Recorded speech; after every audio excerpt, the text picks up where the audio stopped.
right, well, it is noon, so I think we're going to go ahead and get started. Welcome to this virtual lunch and learn event.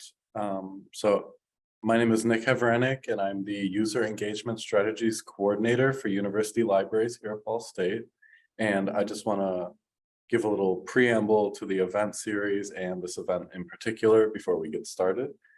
So the virtual lunch and learn series is a series of events that highlight some service, activity, or collaboration that the University Libraries is taking part in here on campus, and it occurs at the third Thursday of every month at noon. And the events are always free and open to the public, so if you know someone who would be interested in a topic of an upcoming event, feel free to share the registration link. And then you can always view this event or any of the past events on the University Libraries YouTube channel. We have a playlist set up there of all the past events, so check those out.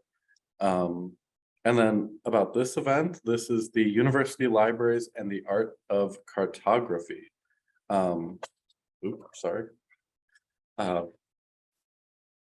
Art is an expression of beauty and emotion in visual form, and cartography, the art of map making, can be an appealing format. In this program, explore collaborative projects from the University Library's GIS Research and Map Collection, GRMC, and the School of Art, including the recent student exhibit, Psychogeography, Mapping and Line. Join Melissa Gentry, Supervisor of the GRMC, Barbara Giorgio, Teaching Professor, and Rachel Cohn, Foundations Coordinator and Assistant Professor in the School of Art, for a presentation highlighting unique and imaginative student-centered or student-created cartography. This event is part of the Friends Virtual Lunch and Learn series. And without further ado, I'm going to hand things off to Professor Giorgio, I believe.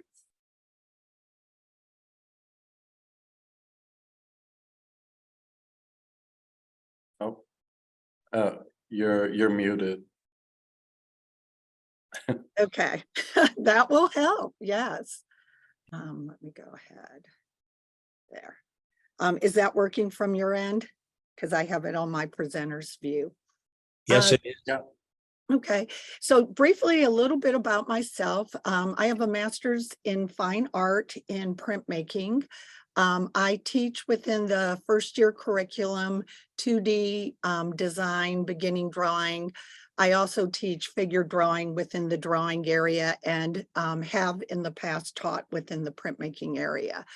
And part of the reason I want to share that with you is this assignment is a mixed media project. In addition to maps and line, the students are exploring a wide range of different media. So we do look at a variety of different artists and their use of media. So psychogeography is, I need to move this, okay, is the study of the influence of the geographical environment on the mind or on behavior. Artists often use maps to tell stories about themselves and their views of the world. We often regard maps as objective representations. They are, in fact, laden with subjective views of the world, and maps change over time. Borders and boundaries are constantly in flux, shifting with wars and politics, and in response to changes in international relations. Many artists have used maps to tell wide-ranging stories about conflict, migration, identity, and social, cultural, or political networks. So artists during the Dada, the idea was to make maps based on the variations of perception obtained when walking through the urban environment, to include the impulses caused by the city in the affective sentiments of the pedestrian. Bracken believed in the possibility of drawing maps in which the places we like are in white, the places we try to avoid in black, while the rest in gray would represent the zones in which sensations of attraction and repulsions alternate. And here is a map by the surrealist artist, Lenora Carrington. And we can see that this has many characteristics of maps and pathways. And my students were limited to white, black, and gray. So we thought about this as we began this project. I introduced a whole range of different artists to the students, and I just wanted to pick a few so you can see kind of the diversity of the artists that we look at. Paul Klee is an artist who has a lot of quotes out there about line. And my favorite is, a line is a dot that went for a walk. So line is defined as the path of a moving point made by a tool, instrument, or medium as it moves across an area. Ben Shahn, another artist who was also a graphic designer, painter, did prints as well. Shahn once said that he paints two things, what I love and what I abhor. And during the Depression years, his scenes were of children playing in concrete urban parks, of miners and construction workers.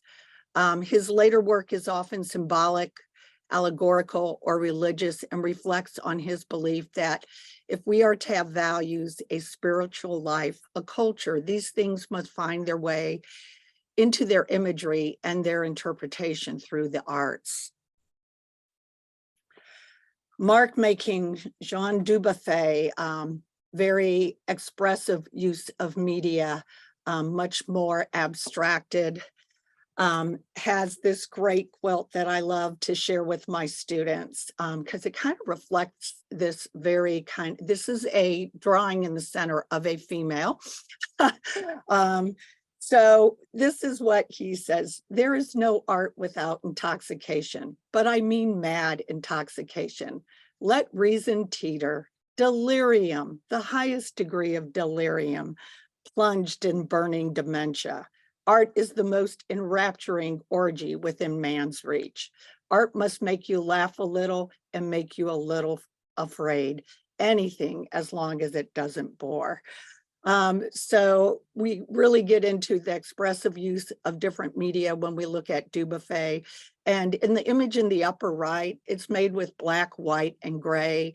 And we see that there's different linear lines, different characteristics being used. And we start to kind of get that idea of what a map might be about and some of the characteristics we see in maps. We spend a lot of time talking about the graphic designer Armin Hoffman. And he had the belief that one is more likely to develop a better perception of color by looking at the subtle harmonies of black and white images.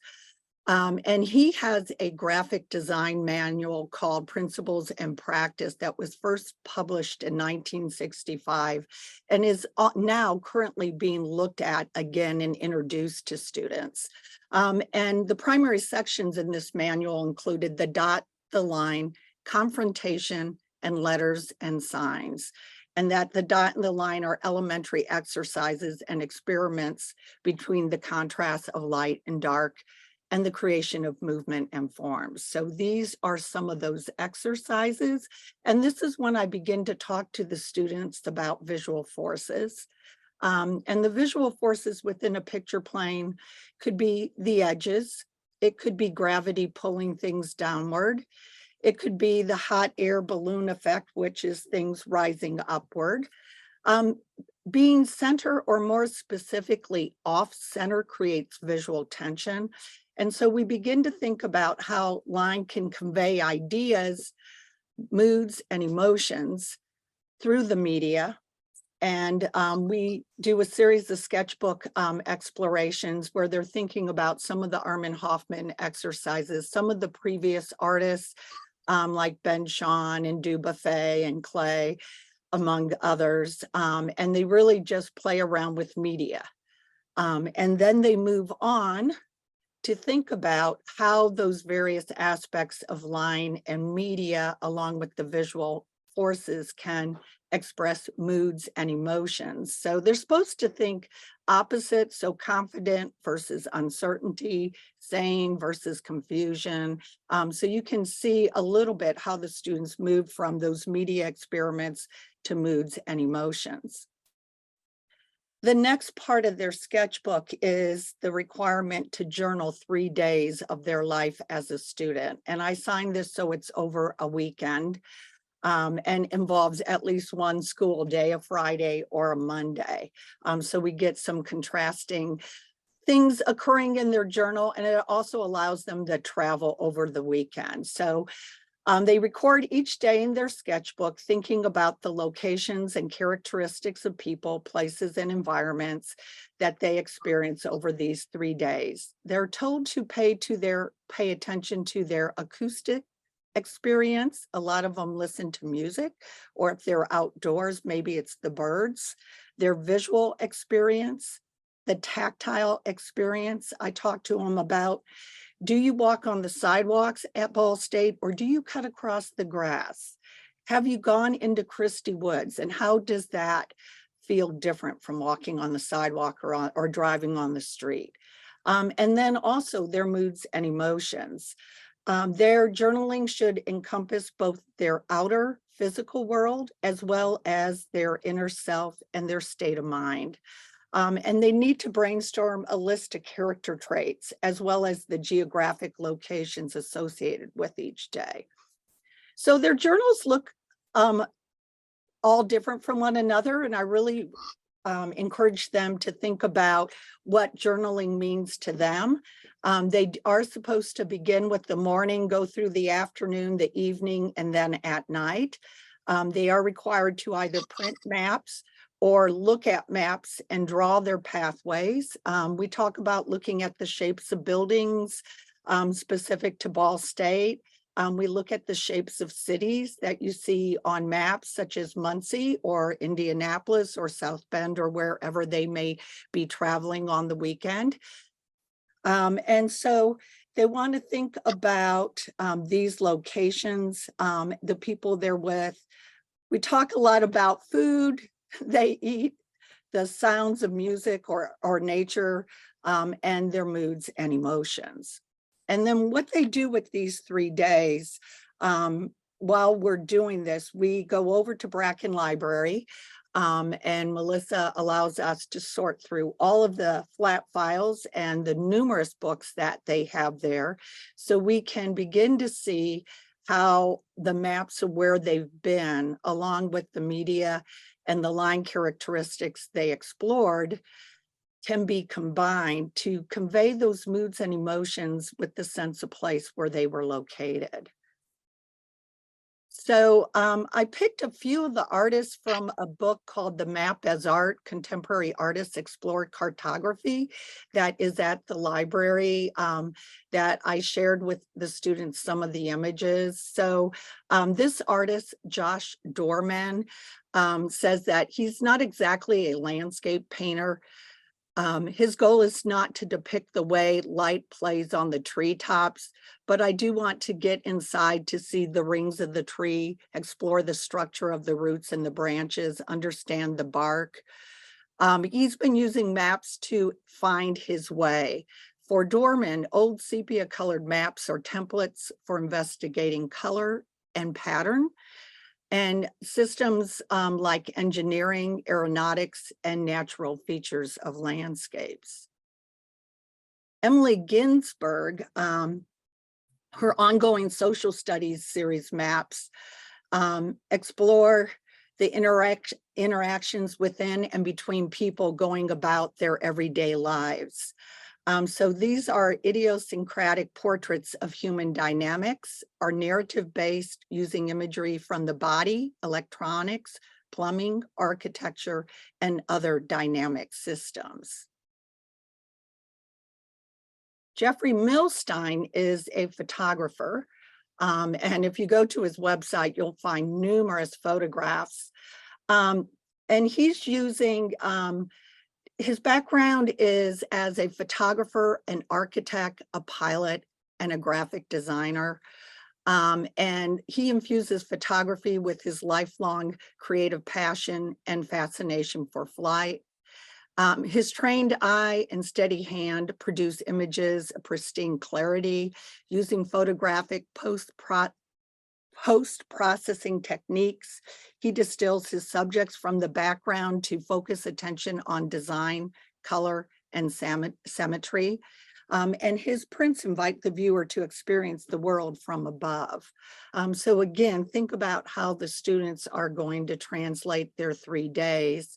I move on to the two last contemporary artists because they incorporate literal layers of different media, collage, mapping elements. And I would love to be able to pronounce this artist's name, but I cannot.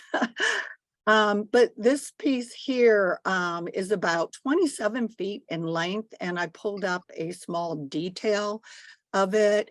And it surrounds these overlapping images of maps and schematic charts from the cities the artist visited, lines indicating their time zones, and works of art that have been influential to his artistic development. So this artist combines traditional object making, public and private performances, teaching, and other forms of public service and social action in their work. Julie is best known for her abstract paintings and prints. If you look real closely, you can see mapping elements below. And there's a very layered, complex drawing that results in some actual tracing vellum that is layered upon one another. So my students have to translate their 3 days from their journal onto 3 pieces of tracing paper, and then they overlap the tracing paper to create their final design. So on our final critique, and there is an in-progress critique where we just talk about the tracing paper in one of their days, so they kind of understand how to abstractly represent the 3 days with mapping elements as well as expressive use of media. And then on the last day, they talk about this creative process of their 3 days and the choices they made when they combined the 3 days using the different media. So I have 3 examples that I thought you can maybe trace some of the initial days to the final image. And I also hope to invite you to see if you can recognize some of the buildings or pathways at Ball State or in Muncie. So here we can see one of the buildings on campus being repeated on day 1 and day 3 in different locations. And in the final design, the student needed to decide where exactly they were going to place that building. I believe it's one of the dormitories. And you can see their different use of line weight, direction. Some lines are crossing over one another. There's broken lines, dots, and dashes. And when we get to the final solution, we have a variety of different media. Circular shapes are often found at the top because that's the hot air effect. Usually those are associated with happier feelings. As we move to the bottom of the images, that's usually where depression or sadness might occur. And usually the edges or something center off center is some type of stress or anxiety you'll notice the students are experiencing. Here's another one. I think during the first critique, there was a pumpkin, and I had to talk to the students. We need to be non-objective, not pictorial, which is for some students quite a challenge. But you can see the end result. The pumpkin is gone, and the student very effectively incorporates some of the shapes of the cities, a nice range of different media. You'll see in the lower left-hand corner, it's darker. It's a little more stressful. There's some anxiety going on. I believe that's Muncie. And the happier city above is where they live. So they went home over the weekend. And this is a lot about that experience about going home. Here's another one with a large circular shape again at the top. I believe, Melissa, this was the map of the month.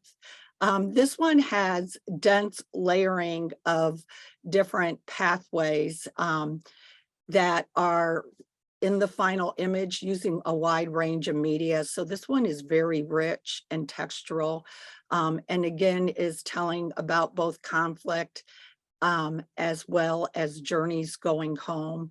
And for first year students, I think a lot of times going home for the first time as a freshman, how they feel changed, and how going back to their high schools or their past friends that didn't go to college is a lot that is discussed. Significant things, I'm just going to show a few examples. We find McKinley Avenue and the bell tower often in numerous students' images, as you can see here, hopefully, recognizing Ball State's campus, and again in this one.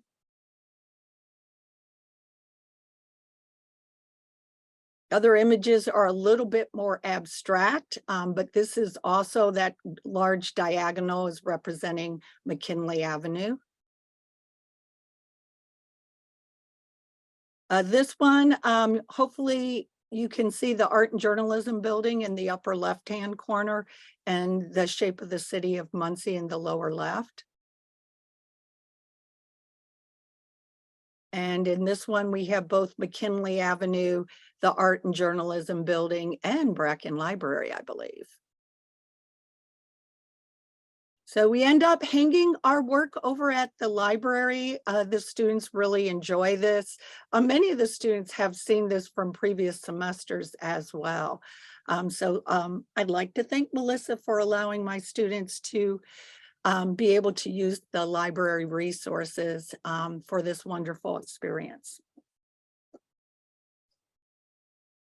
Thank you, Barb. See if I can pull up my PowerPoint here.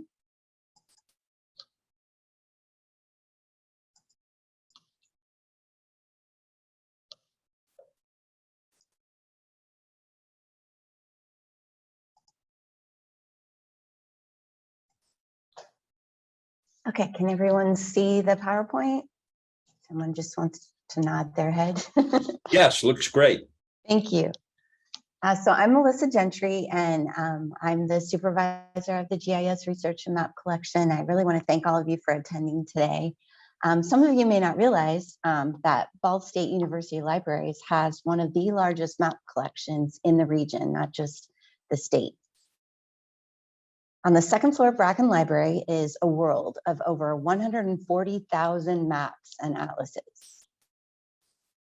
Drawers and drawers of map cabinets are filled with cities, states, islands, and countries, published in hundreds of languages. Some are very rare originals. Maps, by definition, are meant to be useful information resources, providing routes or other location data. Students in English classes use maps as visual aids in research papers about current social trends.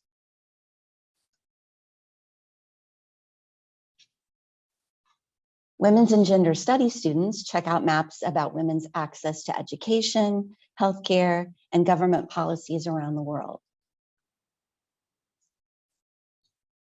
Maps from the collection are used in presentations to tell stories and convey the message of locational data in an interesting way. For example, here's a biographical map of Anne Frank that I made. Cartographers have long recognized that deploying artistic skills and techniques can enhance a map's effect dramatically. Visual creativity makes maps more compelling, and many of the maps in the collection resemble, I think, modern works of art. Even geological maps, or in this case, a hurricane map. And yes, even a road map, I think, can be dazzling.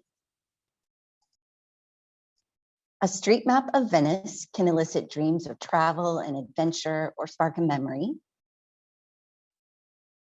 But the collection also includes fictional maps like Hogwarts, Lord of the Rings, Game of Thrones, Narnia, Huckleberry Finn, and even Bikini Bottom from the SpongeBob SquarePants cartoon. University Libraries is a destination for connecting faculty, students, and the community in collaborative learning projects. And the map collection has become a depository for original artwork created by students, faculty, and local residents. Donations of these new maps maintain the library's collection as a fresh, thriving, unique, and updated treasure trove. Exhibits transform the second floor balcony into a stunning gallery.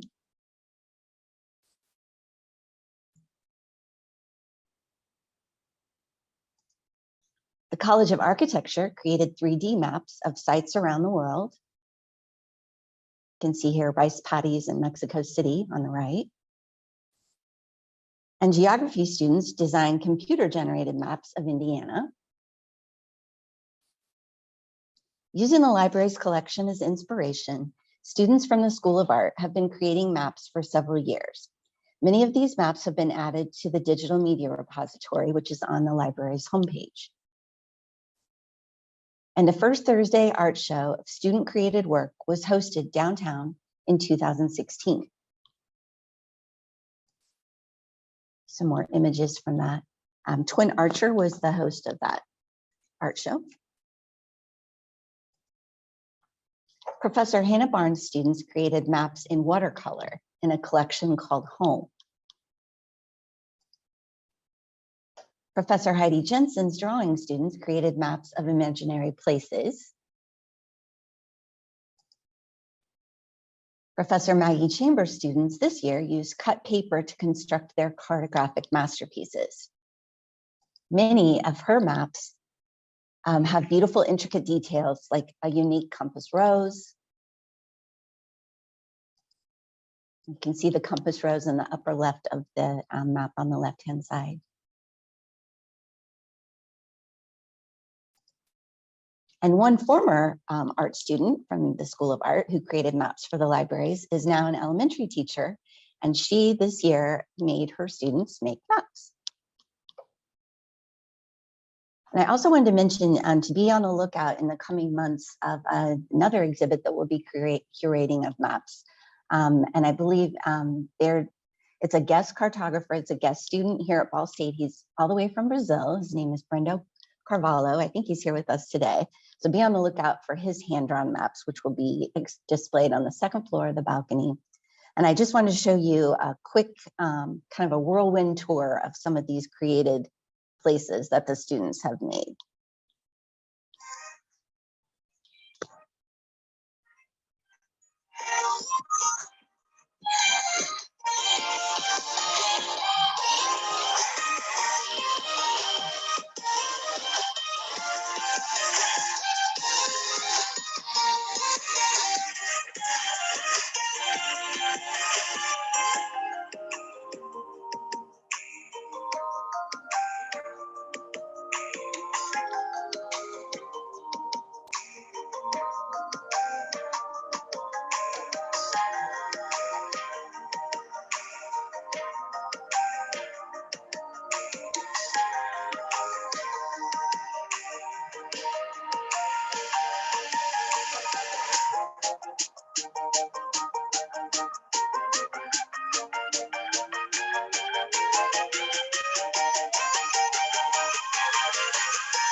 So now I just want to introduce from the School of Art, Rachel Cohn. She's an assistant professor and the foundations coordinator for the School of Art. Thank you very much. Let me get this going. Continue. And this one. And oh, now it's no, I'm sharing the wrong one. Sorry. How do I do it? Stop it. How do I stop? Hold on. I'm sorry, I have multiple monitors happening here. All right. That's the right one, and present. Okay. So as Melissa said, I'm the foundations coordinator, and thank you so much for inviting me to participate. It's just been a real joy to work with Melissa, and I'm also really thrilled that I get to be here to present the work of my colleagues and different projects that we've done in the foundations program. So the foundations program is our first year experience for the School of Art, and students take classes in Drawing Studio, 2D, 3D, and 4D foundations. And those classes are meant to introduce them to basic skills, both technical and also in ideation. And we have about 60 sections over the whole year, and that's anywhere between 12 to 15 different faculty. So something that we've worked very hard on is to unify that curriculum and also to share teaching materials. So I thought I'd start out after following up on Barb's fantastic presentation of how other faculty have developed work from that same space and brief. So here's an example from fall 2020 with assistant teaching professor Devin Ward that kind of started from the same point. You can see some of the similar things that Barb was talking about experimental mark making, thinking through emotions. But Devin chose to work with color, and these there were both digital and analog versions of this. So the student on the left, you can see that same kind of pattern that Barb had described. Again, because it's developed from Barb's teaching materials, but we had 3 days and then it was combined into a digital collage. And on the right side is an analog version of that project, still with the tracing paper.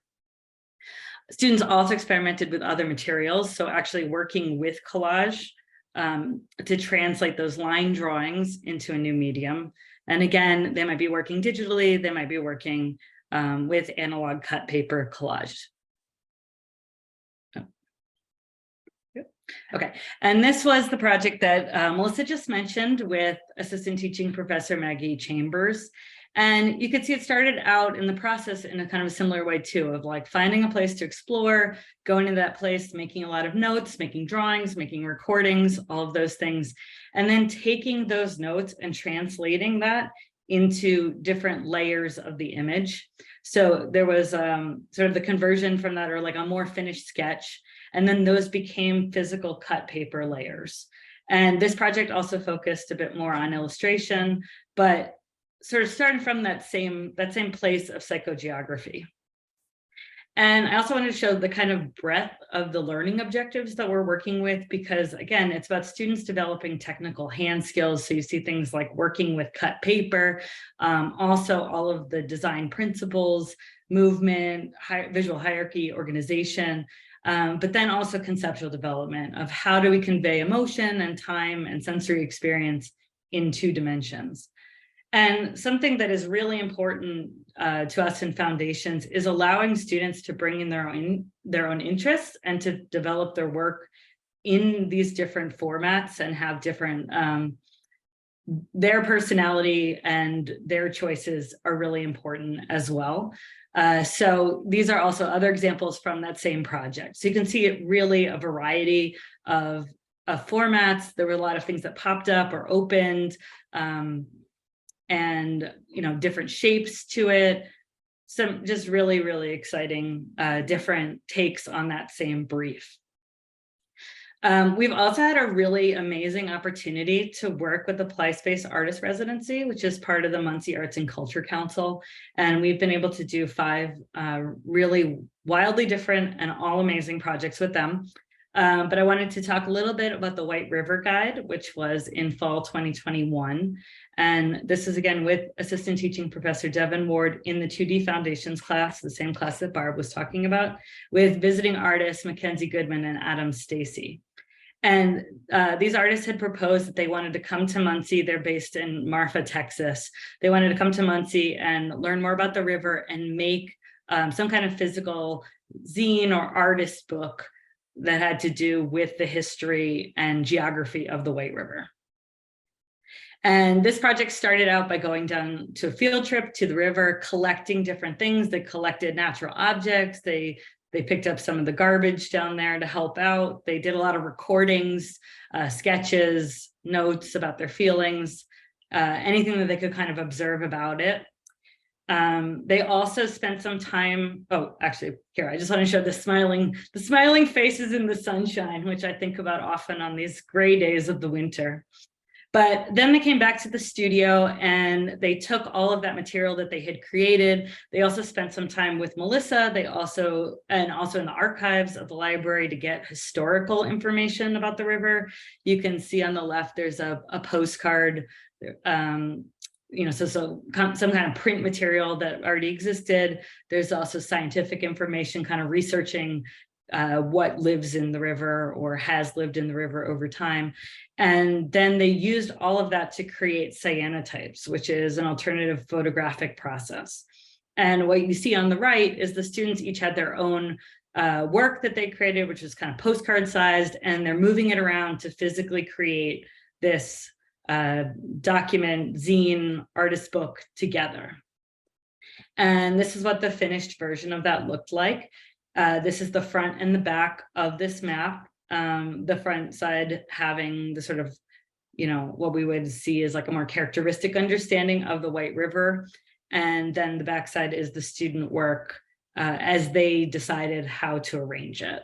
And this is a physical object that was printed by the Muncie Arts and Culture Council. It is for sale and it benefits the White River cleanup. So if you are interested, please let me know. So I was thinking through how we have used this, the map library and mapping in foundations. I mean, the projects that we've been describing are talking about space and experiences in space, but a really important other way that we're using mapping is through talking about time and how we map time. So I wanted to share a few examples, or a couple examples from 4D Foundations, which is the class that introduces time-based media. And these are artist examples that I like to share of John Cage, the American composer.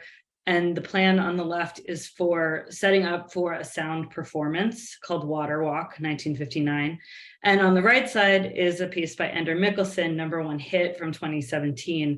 And what you can see is the score or a map for that performance that took place at Storm King and interacted with Maya Lin's work, Storm King Wavefield from 2007. An activity that I really wanted to share with you all as a different way of thinking about mapping with students is this sound-based activity that I love to do, which is really an active listening activity of sitting in a space and starting by just recording everything that you hear. And this is not only a great activity for art students, but I think for everyone, it's part of like a practice that I have, sort of a meditative practice. And I think it can really be amazing for a lot of different people. But we start by just listening in the space. It might be an outside space, it might be inside, and then try to divide up those sounds in different ways. And then starting to categorize them by like who made the sound and also where did that sound come from. And then you'll see what is much more recognizably a map when we get to this sort of end part of thinking of like, where are those sounds in space and what is this document that we've created? So it is a visual record of the space, but specifically that moment in the space. And we often talk about, okay, how would we take this now back to the studio and recreate this place and time? And this is something that we have used and I have thought about a lot in value of mapping for students as a way to also plan all time-based media. So it's kind of the sketch, the thumbnail sketch that we use for time-based media being sound, video, or performance. So this is a project that was developed by Assistant Professor Kristen Reeves. And again, I wanted to show these are all different students, but the sort of variety that students are bringing to this, which is a project called Sound Map, where they were first asked to create a map image, and then they were asked to create a corresponding sound piece that they would be placed. The speakers are placed in different locations so that you're moving through this work, and there is a path that is created to hear the overall sound composition. So to see what that actually looks like, I mean, the image that the student created was on the left, then they created the sound piece, and then on the right, you can see the sort of arrangement of all these different speakers on the floor. So this was projected, very large scale, as you can see, and students are kind of walking through and hearing different sounds as they approach different parts of the image. And I'm going to try and share this video of one of them that uses found sound that a student had recorded with a family, but when she was with her family. And then again, it will kind of illustrate what I just described. And I hope the sound's going to work. Let me know if it doesn't.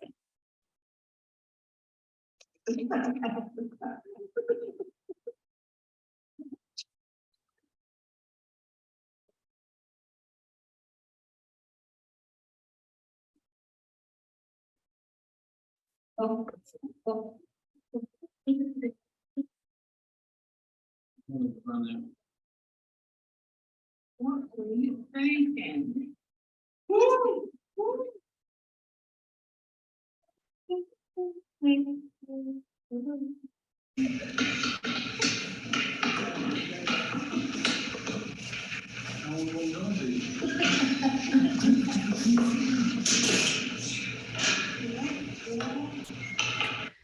So it can be a little challenging to try to describe that in a documentation video, but it's a real experiential. Oh, I skipped ahead too far. It's a real experiential experience for the students.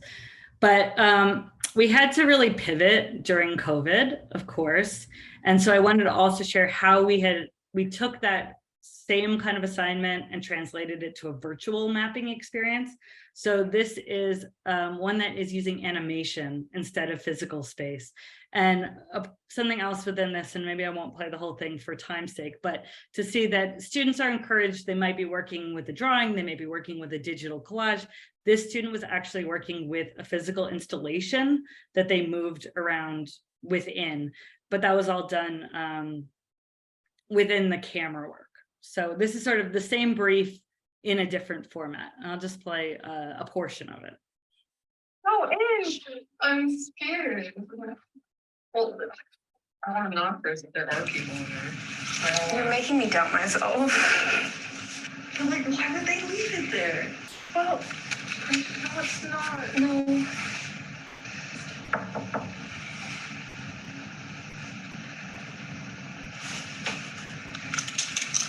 There's no lights on, it's fine. There's nobody in here.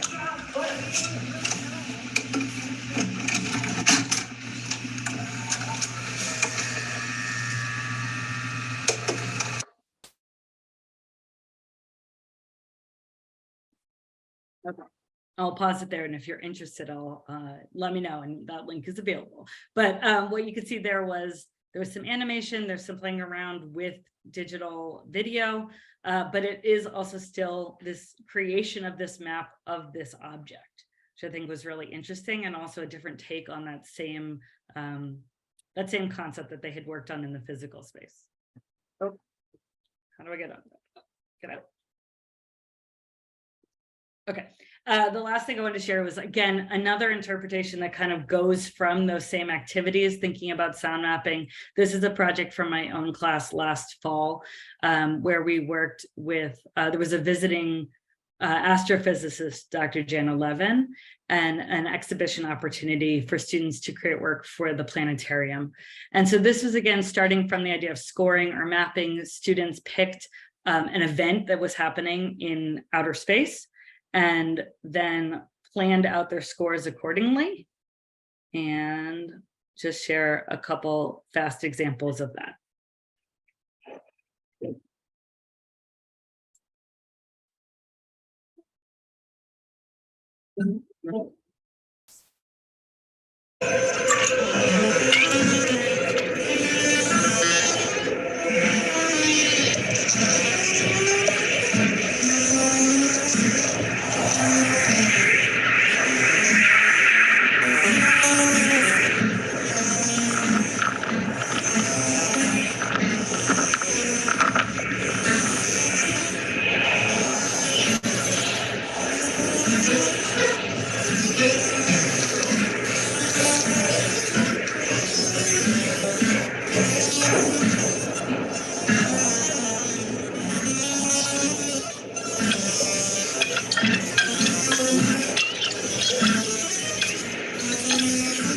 Oh, okay.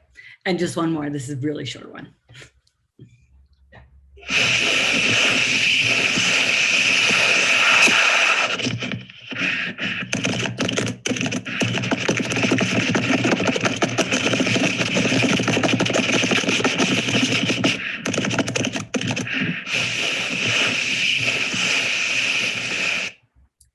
And so that student wanted to describe the experience of moving through an asteroid belt. And so what you were actually seeing in that visual was the score or the map for that sound. And so I think mapping in this way has also been just really critical for students to understand how to plan things out, how to see things, and also how to work with abstraction as well. So thank you so much. Thank you for letting me share all that. It's been really great to be here.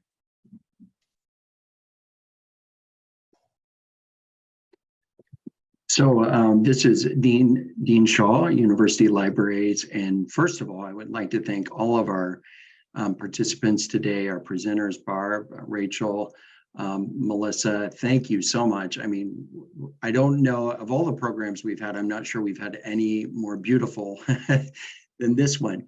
Are there any questions that anybody in the audience has for our presenters today?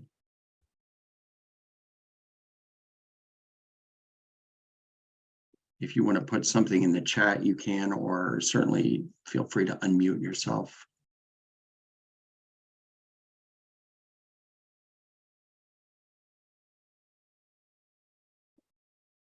All right, well, I'm going to sort of put him on the spot and just ask Brendo, is there anything that you would like to mention about your upcoming exhibit at the University Libraries?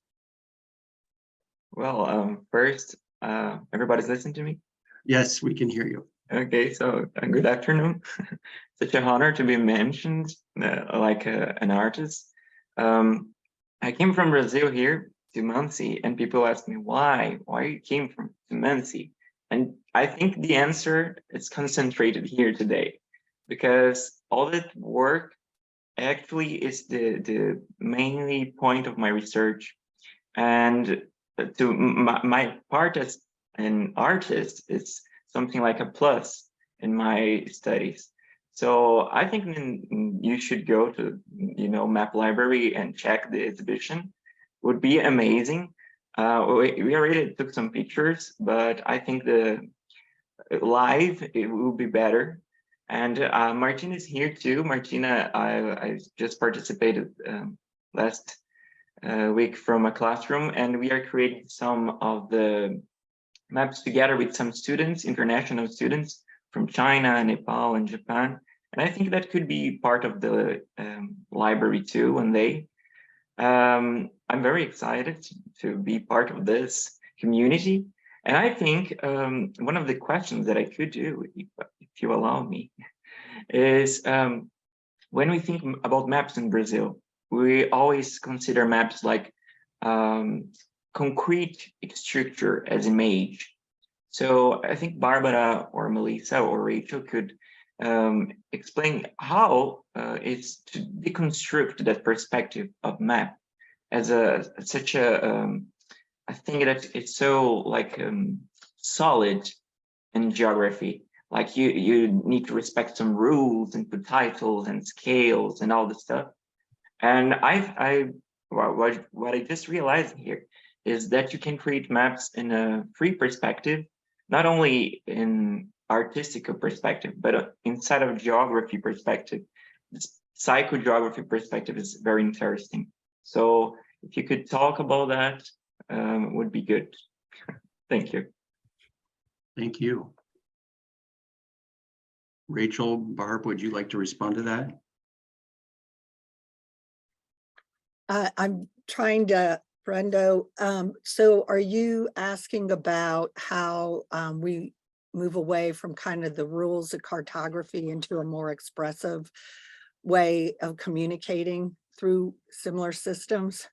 Yeah, and keep communicating geographic information, because sometimes inside of geography, there is this discussion about communicate geographic information must go for one path. You must go through the, GIS stuff, and then you are creating other forms of communication, very effective in your own perspective of what a map should be. Okay. So probably one of the challenges with the students is to get them to think about that the top of the page is not north. North can be anywhere. They're kind of the center of the universe, and it's from their individual perspective. My friend's son is a cartographer, and last year I Zoomed him in. He works down at Fort Knox and actually does maps on when bombs are dropped, how much devastation is going to be created. And he talked about the restrictions of his maps because they're military and not having some of the expressive opportunities. He loves negative shapes, and as a 2D designer, he just made my heart warm when he told me the importance of planning negative shapes and some of the expressiveness of it. So we did zoom that Robert into my class so students kind of saw from your perspective some of the limitations, but also some of the ways in which you can be expressive as well. I think talking about the visual forces and trying to get students to understand within a visual work of art, there are certain gestalts, there's ways that we perceive things, and trying to get them in tune with that. Trying to get them to think about non-objectively versus pictorially, but also seeing the beauty of the various lines and topography and aerial viewpoints that we see in maps, and ways that can communicate their pathways along with some of the expressive use of media, and allowing them the freedom to construct their maps any way they want to. I don't know if that really answers it, but that is one of the challenges to it. And I think, like Rachel was trying to show how all the various professors have kind of looked at this assignment and approached it in different ways. So the students are getting different experiences, but thinking about time and space and how we respond to it. Rachel, would you like to add anything? Sure. I mean, I think it's about showing a really broad variety of examples that some push further and further away from what they might think of as a traditional map. Like when you're talking, I was thinking about how students responded to that idea of the sound map and like creating an image for the sound map. And that has been historically a very open like concept for them to start from. And it's kind of amazing to just see people are like lasers, like they're like, I want to make my map about this, but it's like the variety of how they approach that. Like some of those, do have, you could see like had a kind of a path through it.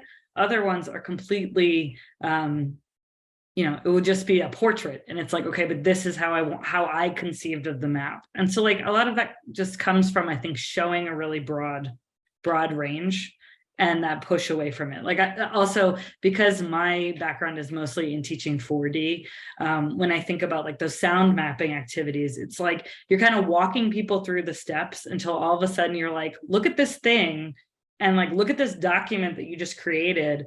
Like that's a map too. And that's always like really exciting for them, that sound activity. Rachel I'm sorry. Um, So we have a question here from Eva Newman that is actually for you about those 4D examples that you showed at the end. What level of students created those? Were those seniors, freshmen, somewhere in between? It was first year students. So First-year all of the projects that I was showing are with first year students. So In the foundations courses. yes, yep. Well, again, I just want to thank everybody. I think this is a really great example of how the libraries is not just about information, but also innovation and I think inspiration. And those collections of maps and some of the archives that were used in the White River Project, there's such value in using those resources on our campus in interdisciplinary and exciting ways. And so I'm really thrilled to see these outcomes, and my thanks to Melissa she's got a wonderful imagination for how to use maps in all sorts of different ways. And so if you're teaching here or you're a student here that you're joining us today, or if you're a member of our community, we certainly invite you to come to the libraries and experience these collections for yourself. Also, I would like to thank, before we end the call today, Nick Havranek, who coordinates these programs for us. And thank you, Nick, for putting this together today. I really, really enjoyed it myself. I feel like I also learned something. And thank you all for using the libraries, for supporting the libraries, and for being present today to learn more about the great work that's happening here. And Brenda, we will look forward to seeing your work on display on the windows of the GRMC. So thank you, everyone. Take good care.